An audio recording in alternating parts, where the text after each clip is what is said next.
ahead on 12 News, a park that could get a new name. Why Brooklyn Park city leaders want to see the change.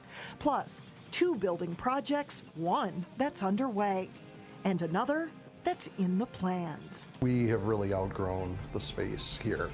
12 News starts right now. Hello and thanks for joining us. Have too many Band-Aids been put on the New Hope Police Department and City Hall? Both are under one roof, and a task force says it's time for a new building. Emily Ragoose explains the need and what a new building would look like. What we have here now is totally inadequate. Mayor Kathy Hemken says they've been working in a subpar building that's beyond cramped. This building has been remodeled many, many times. It's just beyond the point of remodeling anymore. It's probably going to have to come down. 13 community members were tasked to figure out if the building should be remodeled or a whole new city hall should be built. We're running a city, and we need to have a building to run that city in. You can't just tear this down and start over, because what do we do with the people that work here? In the end, a task force recommended a new building adjacent to the existing city hall. Our city hall is very small, 26,000 square feet. We're planning on doubling that. We need that double space for not just for bigger offices, but we need it to put our police cars inside. One of the big concerns is that police cars currently have to be parked outside, posing a safety risk for both the officers and their equipment. When you have an emergency and you need a police car, it's not the time to bring out the cables and jump the battery for the car to get it started. We have really outgrown the space. New Hope Police Captain Scott Slauson gave us a tour. The walls are full of cabinets, paper filing, cleaning supplies are on the open table back there. Showing us where hallways have become makeshift storage closets. Now this cubicle, which could be used for an investigator or a crime analyst, but it's been used for storage. So all this storage will get displaced now to where, I don't know. After running out of space, officers drifted into other areas of City Hall, creating a disconnect in the department. The biggest improvement we're going to see is that the communication will be much better. Security will also be a focus, especially after a man opened fire during a city council meeting in January. There's things that we can do to make it a more secure facility. We have to build it right. To build it right, we have to do it slowly. And that means getting input from our citizens. In New Hope, Emily Ragoose, 12 News. Initial figures estimate a $10 monthly increase in property taxes. The mayor says the project is expected to take 2 years to complete. The public will have a chance to give their input at an open house from 4:30 to 8 o'clock on Tuesday night. Investigators say Monday's 2-alarm fire at a Brooklyn Park apartment building was intentionally set. We know that there was some furniture that was left in the hallway and that it was that was set on fire.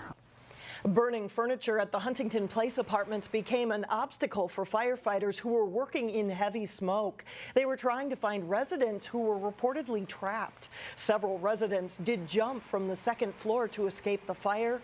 This is the second time in about a year and a half that someone has set fire to furniture at that apartment complex. It's not only risking the people that live there, but it's also risking the lives of the firefighters who are going in there and encountering whatever obstacle they might encounter when they're in there. Now, we do that on a regular basis, but we want to be doing it for people that are, it's an accidental. When people are purposely setting fires, we just don't know what else is in there. 3 people were taken to the hospital for smoke inhalation. If you have any information about who may have set this fire, you're asked to call the arson tip line, and that number is 800-723-2020.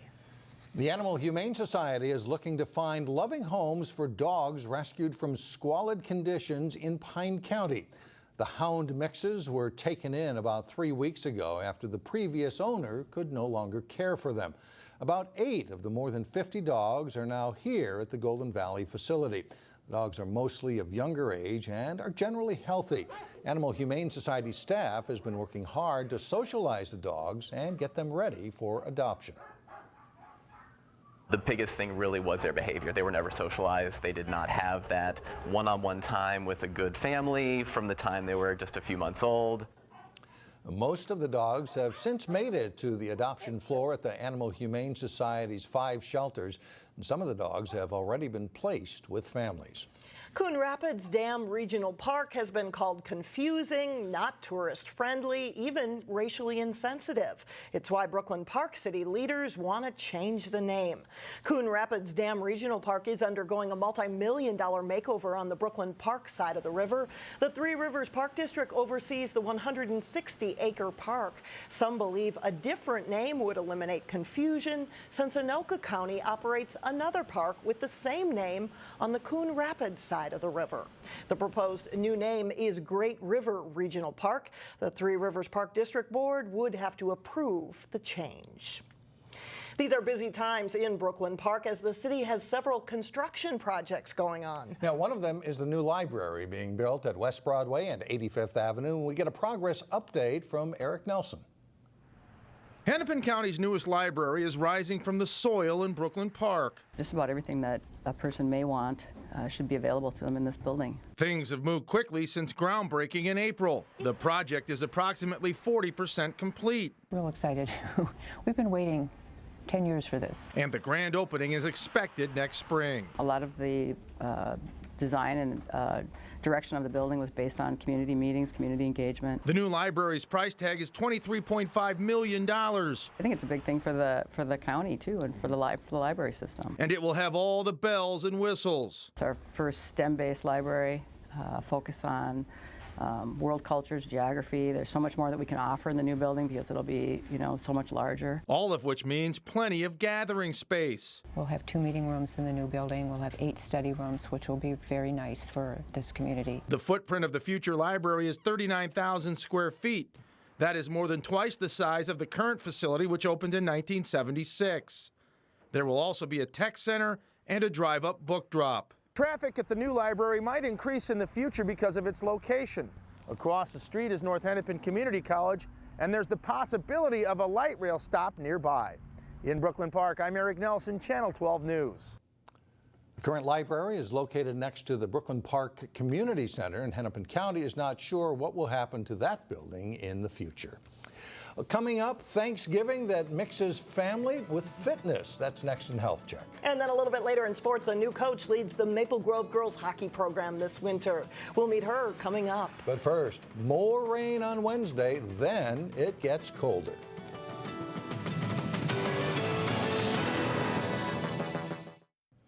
Thanksgiving Day is right around the corner, and it always serves as an opportunity for people to splurge at the dinner table. But thousands will also wake up bright and early to participate in one of the many Turkey Day races taking place around the Twin Cities.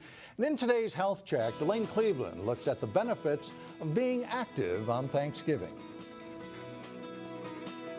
Join me at the Delta Dental Turkey Day 5K. On a day traditionally reserved for relaxing and eating, there are plenty of opportunities to get in an early morning run, thanks to half a dozen Turkey Day races taking place across the Twin Cities. Well, it's a fun way to get the day started, get the energy going. Colleen Prudhomme is an avid runner. Yes, I am.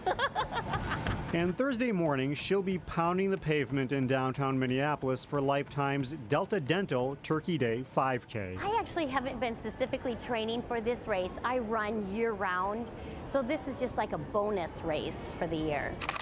She's no stranger to races, but she says it's a bonus race that might have a little something to do with her dinner plans later that day. Well, of course. That's the secret reason. I've just been avoiding answering that all along, but you just forced me to say it. But yes, it's so I can eat my pie later.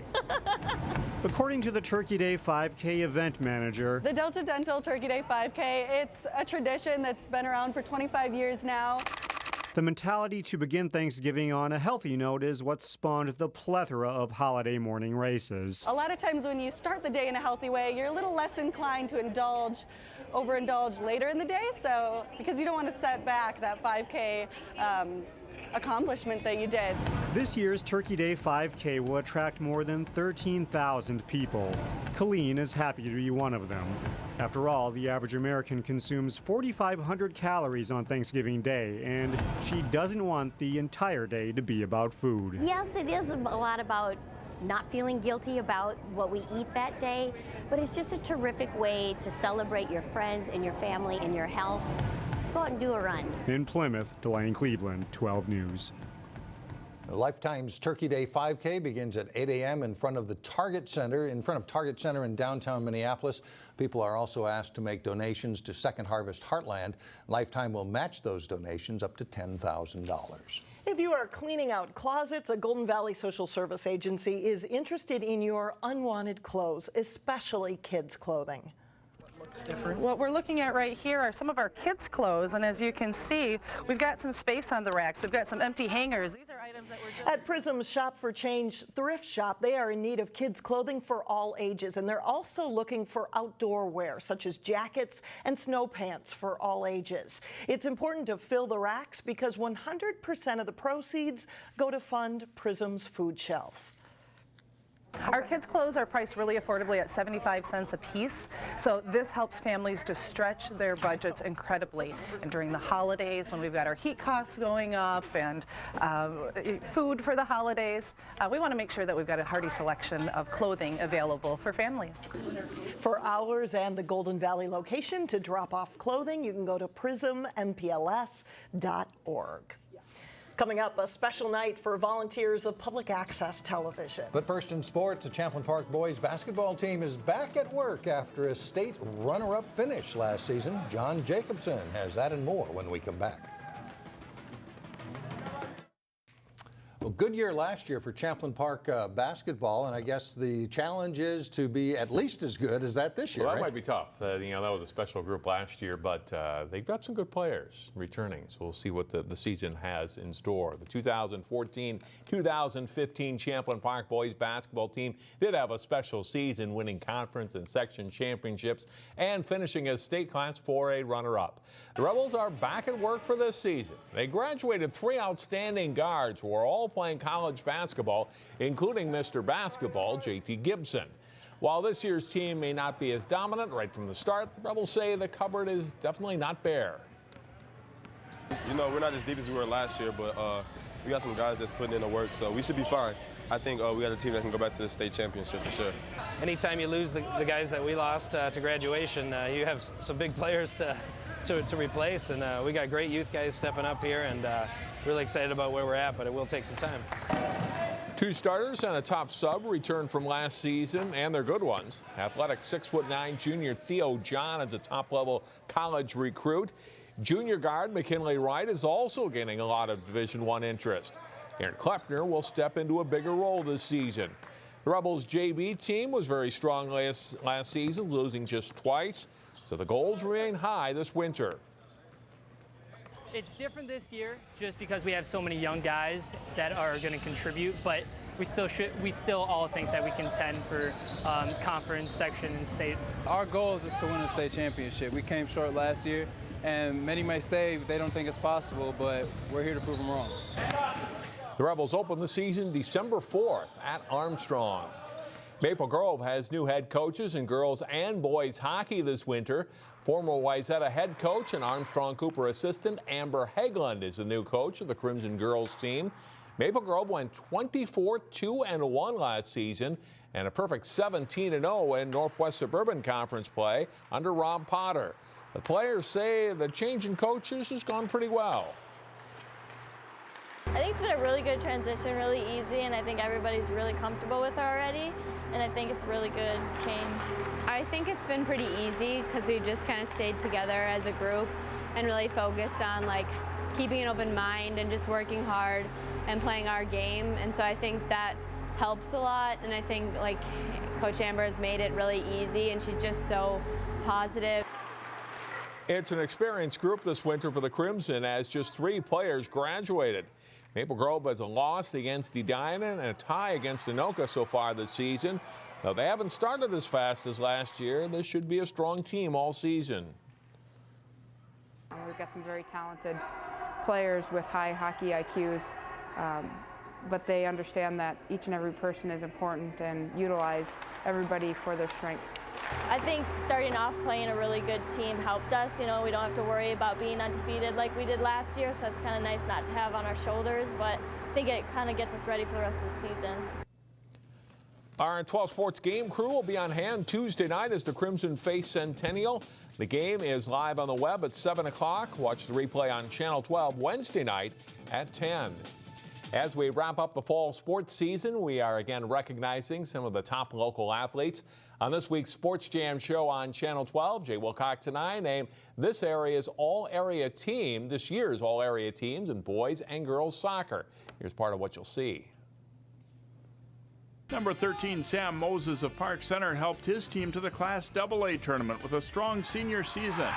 Fast and strong, Moses had 19 goals and 13 assists, earning team MVP, All-Metro, and All-State honors. Number 4, Abdul Haji of Champlin Park makes our squad after a superb season for the Rebels. The senior all-conference and all-state choice had 19 goals and 5 assists. Maple Grove's number 4, Brianna Johnson, could put the ball on the net as well. Despite missing 4 games this season, Johnson scored 17 goals with 7 assists and finishes her Crimson career 3rd all-time in goals and 2nd in points. She was a 2-time All-State player and scored 5 game-winning goals this year. Whitesetta's number 9, Morgan Turner, was one of the best players in a very tough lake conference this fall. The junior netted 20 goals and added 6 assists this season. Turner was named All-Conference, 2nd team All-Metro, and 1st team All-State. You can see the rest of those teams and more this week on Sports Jam. It airs through Wednesday at 3:30, 6:30, and 9:30 p.m. on Channel 12 and 12.tv. And this next week on Sports Jam, we'll have our all-area volleyball and football teams. All right. Thanks a lot, John. Coming up, a side of television that's all about volunteering. Our special way of honoring them when we come back. Finally, a focus on volunteers who make television. Northwest Community Television began in 1982 and it serves 9 cities in the Northwest Metro. Public access television volunteers play a big role in what we do. Monday night, a gala at the Cinema Grill in New Hope gave our volunteers a special thank you. This is the night that we get to honor them for the contributions that they make, not only to our organization, but to our community. The people here tonight produce, on average, about 98 programs for our channels every single month. They're super committed, and this is just our chance to say thank you. There are 2 public access channels available for people living in the northwest suburbs. They can use our public access television studios and produce their own programming. The night was filled with good food, camaraderie, and door prizes for over 100 guests. That's a lot of programming they put on those channels. They work hard. Yeah, they do. Yes. That does it for us. Thanks so much for joining us. We'll see you back here again tomorrow beginning at 4.